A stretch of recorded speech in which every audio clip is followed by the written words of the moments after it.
We're going to move on to multiple Boolean conditions using the or and operators. So you can make your condition as complex as you would like. The only thing that it has to do is evaluate as true or false.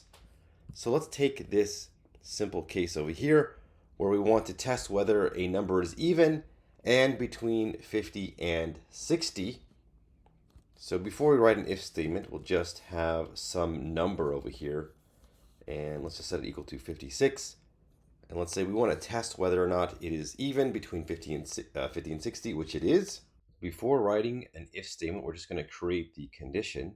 To test that a number is even, we use the modulus operator. So we divide it by 2. This is saying divided by 2 and give me the remainder. If this remainder is 0, then it is even. So let's just do this part of the condition. So it says, this just tests whether a number is even. If we change it to 57, it will be false.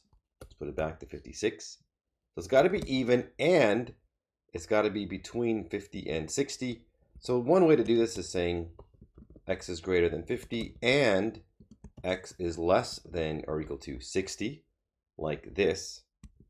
So this will be true. Every one of these conditions is true. It's even and it is greater than or equal to 50 and it is less than or equal to 60. That's great. There's a simpler way of doing this. So we can say it's between 50 and 60 like this using a chain comparison. So we learned about this. So x is greater than or equal to 50 and less than or equal to 60. So that's good. We can see that 46, while it meets the first condition, it does not meet the second condition. And something like 57 just doesn't meet the first condition, so that is false. It's got to be even and between 50 and 60. So let's turn this into an if statement. So we can say if this complex condition, and put a colon, and then go to the code block, and we'll just print something over here. We'll say x is even and between 50 and 60 in words. Otherwise, we'll just print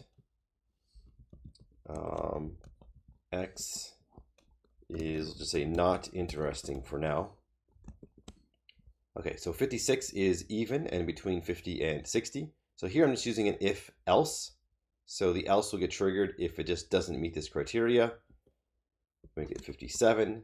57 is not interesting. 58, like this. Let's make one other branch over here. So to do that, I'm just going to press enter for new line and then go back to the beginning. So I can write my elif. Let's write another condition. So let's just say if x is, if it's odd, and let's just say it's greater than or equal to 1000. So I'll just do this. Oops. So this is saying if the remainder, when you divide it by 2, is 1, that makes it an odd number, and it's greater than 1000, then we'll go in here and we'll just say f x is odd and greater than 1000. So that doesn't change it. I just executed this cell. So 58 still triggers this first one. The other ones do not get checked because it already, this branch got run. If we say 57, 57 is checking this condition. It doesn't meet this one. It doesn't meet the second one. So it gets placed into the else branch. If I make 1057 now, that should trigger the middle one. It is odd and greater than 1000. 1056 does not meet either of them and gets triggered with the last branch. So that's how you do multiple Boolean conditions.